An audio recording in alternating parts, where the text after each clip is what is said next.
Hi everyone, welcome back to my YouTube channel. आज का जो हमारा वीडियो है वो है पर्सनालिटी का पार्ट 2। इस टॉपिक को हम ऑर्गेनाइजेशनल बिहेवियर के अंडर कवर कर रहे हैं।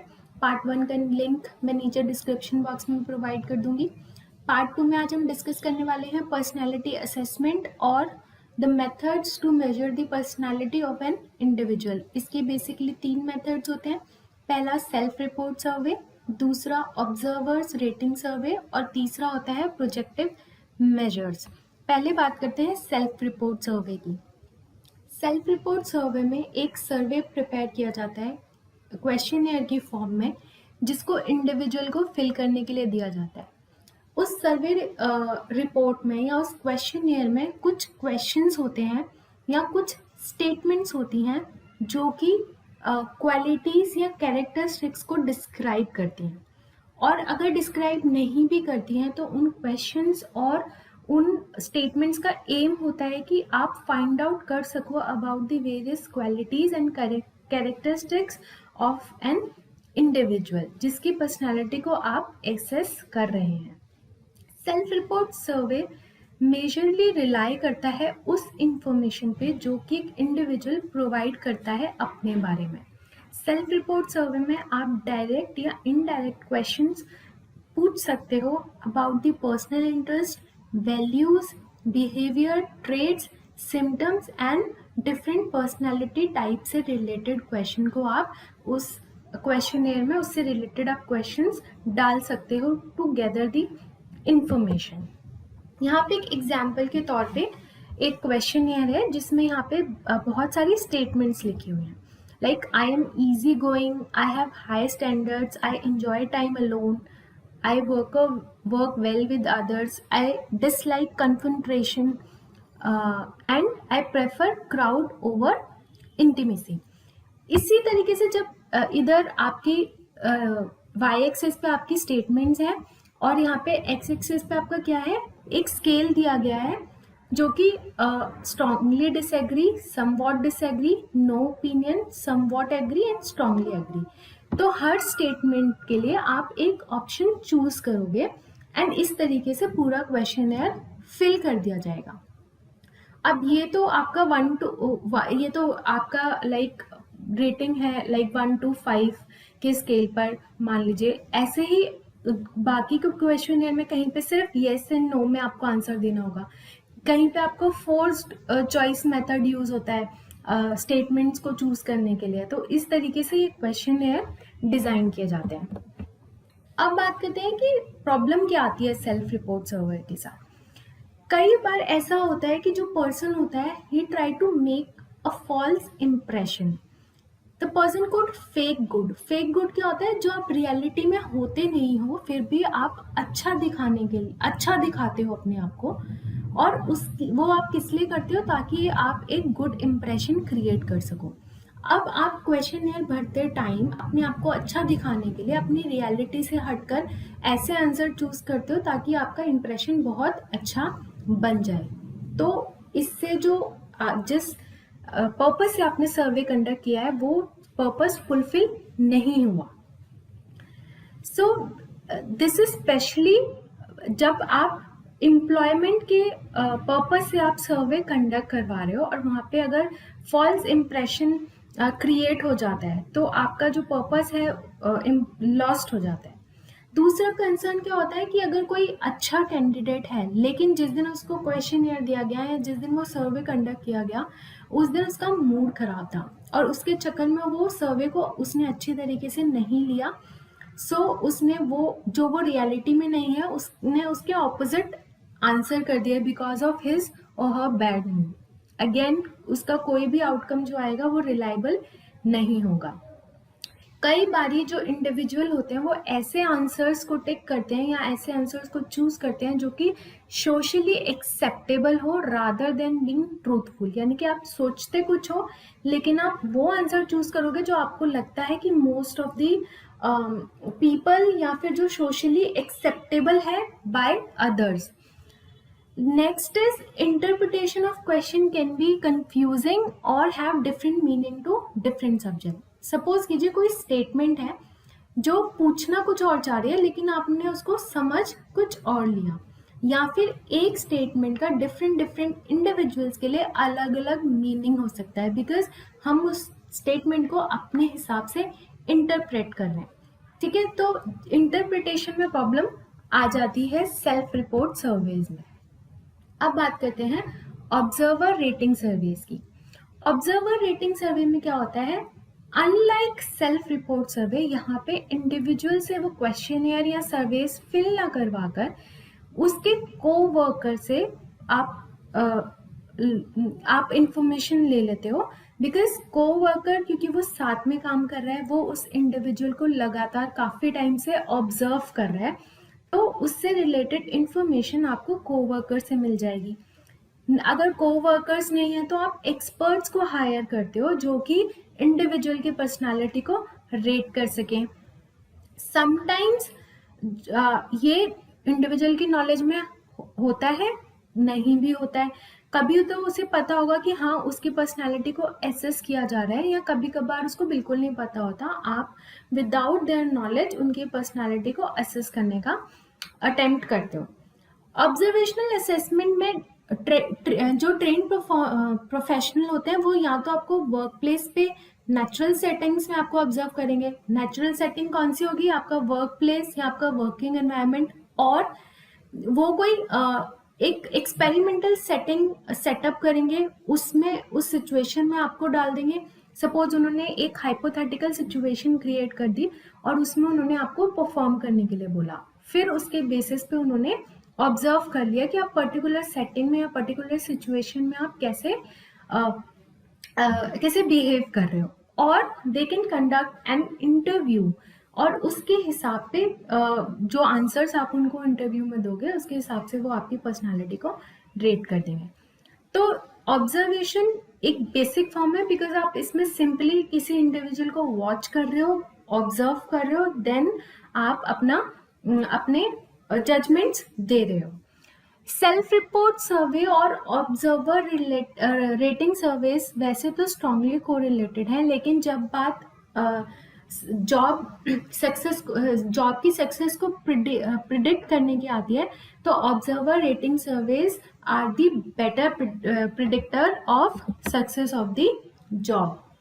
अब इसमें भी कोई ना कोई लिमिटेशंस होती हैं, तो इसमें क्या होता है, issue of the observer bias and expectation. अब जो ऑब्जर्व कर रहे हैं अगर वो बायस है तो आपको रिजल्ट में प्रॉब्लम आएगी कि वो बायस होके आपकी पर्सनालिटी को एक्सेस करेगा। दूसरा, अगर वो किसी और एक्सपेक्टेशन के साथ आया है और आप उसकी एक्सपेक्टेशन के बिल्कुल ऑपोजिट हो, तो वो ही can messed up with the judgment और असेसमेंट।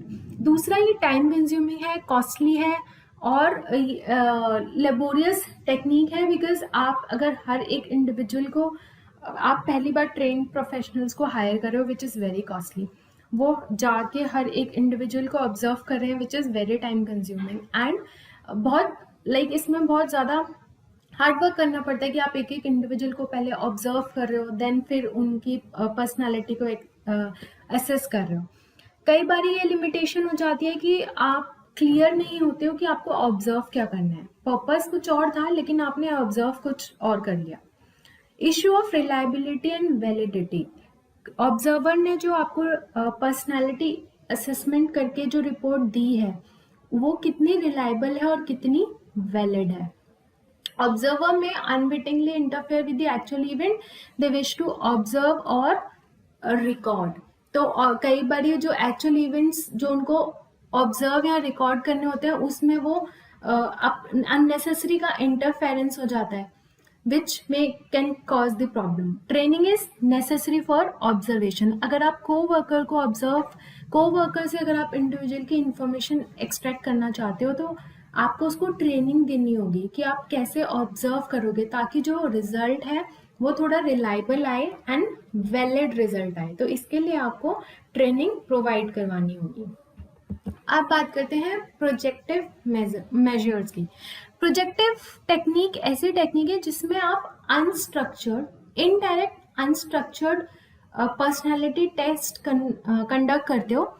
इसमें क्या होता है, एम्बिगुअस विच इज नॉट, मतलब कुछ क्लियर नहीं होता है, ऐसे कुछ सीन्स या कुछ वर्ड या कुछ इमेजेस देते हो आप, और इंडिविजुअल को बोला जाता है कि आप देखो और बताओ कि इस पर्टिकुलर इमेज या वर्ड या सीन को देखकर आपके माइंड में क्या थॉट आता है। आपको ये वर्ड, इमेज या सीन को इंटरप्रेट करना है। तो इस टेस्ट का गोल होता है कि जो इंडिविजुअल के हिडन मोटिव्स हैं, इंटेंशंस हैं या कॉन्फ्लिक्ट्स या इमोशंस हैं, वो आप इस तरह के डायरेक्ट क्वेश्चनिंग से जो आप डायरेक्ट क्वेश्चनिंग से आप रिवील नहीं कर पाते हो इंडिविजुअल से, और या फिर वो रिवील करने से मना कर देते हैं, तो आप प्रोजेक्टिव टेक्निक्स के थ्रू उन चीज़ों को फिगर आउट करने की कोशिश करते हो। समटाइम इट हैपन्स कि आप किसी को डायरेक्टली पूछने जाओ कि उनका क्या प्रॉब्लम है या क्या कॉन्फ्लिक्ट चल रहा है, तो वो बताना नहीं चाहते या वो छुपाना चाहते हैं। तो इस तरीके से आप इस प्रोजेक्टिव टेक्निक्स को यूज करके you can figure out that hidden motive, intention, conflict और इमोशंस ऑफ एन इंडिविजुअल। ये टेक्निक यूजफुल है, ये रिस्पोंडेंट को अपॉर्चुनिटी देती है to express their attitude without any personal embarrassment and project his own approach and feeling unconsciously regarding the subject under the study. अब क्योंकि ये एम्बिगुअस टेक्निक है, यहाँ पे कुछ भी क्लियर नहीं होता, ठीक है। और अगर आप किसी भी रिस्पोंडेंट को ये अपॉर्चुनिटी देते हो, तो यहाँ पे क्या होता है कि आप कुछ भी डायरेक्टली ना पूछ रहे हो ना डायरेक्टली कुछ बता रहे हो, तो इससे एक जो पर्सनल एम्बैरेसमेंट इंडिविजुअल बताने में फील करता है उससे बच जाता है। दूसरा, इस टेस्ट के थ्रू वो अनकॉन्शियसली वो अपना फीलिंग्स को एक्सप्रेस कर रहा है थ्रू दिस प्रोजेक्टिव टेक्निक, जो उसको भी नहीं पता होता, बिकॉज यहाँ पे जो सब्जेक्ट है, स्टडी का जो सब्जेक्ट है वो रिवील्ड ही नहीं होता, इसलिए आप अनकॉन्शियसली सिर्फ अपनी फीलिंग्स को, अपने एटीट्यूड को एक्सप्रेस करते हो towards that particular scene, word और इमेज। अब इसमें क्या होता है, बहुत सारी टेक्निक्स होती हैं, प्रोजेक्टिव टेक्निक्स, जो हम आने वाले वीडियो में हम शायद जो 2-3 बहुत फेमस टेक्निक्स हैं लाइक थीमेटिक एप्रिसिएशन टेस्ट और रोसार्च टेस्ट, इन 2-3 टेक्निक्स को हम डिटेल में डिस्कस करेंगे आने वाले वीडियो में। तो इसी तरीके से बहुत सारे प्रोजेक्टिव टेक्निक्स होते हैं, लेकिन उनके कुछ कॉमन फीचर्स होते हैं। दे ऑल यूज एम्बिगुअस और अनस्ट्रक्चर्ड टेस्ट स्टिमुली। वो हमेशा एम्बिगुअस और अनस्ट्रक्चर्ड फाउंडेशन पे बेस्ड होते हैं, कुछ भी क्लियर नहीं होगा कि क्यों दिया जा रहा है, किस लिए दिया जा रहा है, स्टडी का पर्पस क्या है। The test taker will never told the purpose of the test and how his responses will be scored और इंटरप्रेट। अब जो भी ये टेस्ट लेने जाते हैं ना, उनको बताया ही नहीं जाता कि ये स्टडी कंडक्ट क्यों की जा रही है, what is the purpose of this study, और जो रिस्पॉन्स वो देंगे उसको कैसे स्कोर्ड या इंटरप्रेट किया जाएगा। उनको बोला जाता है you are feel free to express, कुछ भी सही नहीं है, कुछ भी गलत नहीं है, आप जो भी रिस्पॉन्स दोगे वो आपके अकॉर्डिंग आप दे सकते हो। Instruction emphasize there is no correct और incorrect answers and the test taker is free to respond in any manner he she sees fit. जो आपको ठीक लगता है उसको देखकर आप वैसा रिस्पॉन्स कीजिए, कुछ भी सही या कुछ भी गलत इसमें नहीं है। Scoring and interpretation rely heavily on subjective clinical judgement. उसके बाद में जो साइकोलॉजिस्ट होते हैं, जो क्लिनिकल एक्सपर्ट होते हैं, वो उसे इंटरप्रेट करते हैं रिस्पॉन्स को और उसके अकॉर्डिंग स्कोरिंग देते हैं। तो यहाँ पे उनकी जजमेंट के ऊपर बेस्ड होती है आपकी स्कोरिंग एंड इंटरप्रिटेशन। अब इसमें क्या क्या प्रॉब्लम आ सकती हैं, जो there is no consensus on standardisation of instruction for application, correction and interpretation. अब इस टेस्ट में ना कुछ भी स्टैंडर्डाइज नहीं होता, कोई भी इंस्ट्रक्शन, आप किसी इंटरप्रिटेशन को स्टैंडर्डाइज नहीं कर सकते, how to apply that particular projective technique आप उसको स्टैंडर्डाइज नहीं कर सकते, आप करेक्शंस को स्टैंडर्डाइज नहीं कर सकते। एग्जामिनर टेस्ट सिचुएशन में इन्फ्लुएंस इंडिविजुअल रिस्पॉन्स। कभी कभी इंडिविजुअल का रिस्पॉन्स सफर कर जाता है ड्यू टू एग्जामिनर और टेस्ट के सिचुएशन के हिसाब से। स्कोर में भी highly subjective because it is based on the judgement of the clinical expert. तो यहाँ पे स्कोरिंग जो है वो बहुत सब्जेक्टिव होती है because it is opinion based.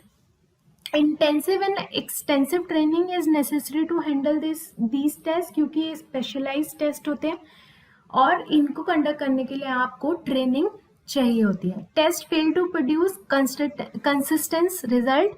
आपने एक बार एक एक्सपर्ट को दिखाया, वो कुछ और इंटरप्रेट करेगा, फिर वही सेम चीज, वही सेम टेस्ट और सेम रिस्पॉन्स अगर आपने दूसरे क्लिनिकल एक्सपर्ट को दिखाया तो वो कुछ और इंटरप्रेट करेगा। तो आप जितने लोगों के पास लेकर जाओगे कोई भी सेम चीज इंटरप्रेट नहीं करेगा। इससे क्या होता है, रिजल्ट की कंसिस्टेंसी कम होती जाती है और यहाँ पर ये रिलायबिलिटी प्रॉब्लम क्रिएट करता है। Test are poor predictors of future behaviour. अब क्योंकि आप उस पर्टिकुलर इमेज को देखकर रिस्पॉन्स दे रहे हो, ठीक है, तो ये वाले टेस्ट जो होते हैं वो फ्यूचर बिहेवियर को प्रिडिक्ट नहीं कर पाते, देयरफॉर वैलिडिटी का क्वेश्चन यहाँ पे अराइज हो जाता है। तो ये था हमारा आज का video. I hope you like the video. अगर आपको ये वीडियो पसंद आई है तो इसे लाइक कीजिए, शेयर कीजिए, मेरे यूट्यूब चैनल को सब्सक्राइब कीजिए। मिलते हैं एक और वीडियो के साथ, तब तक के लिए थैंक्स फॉर वॉचिंग।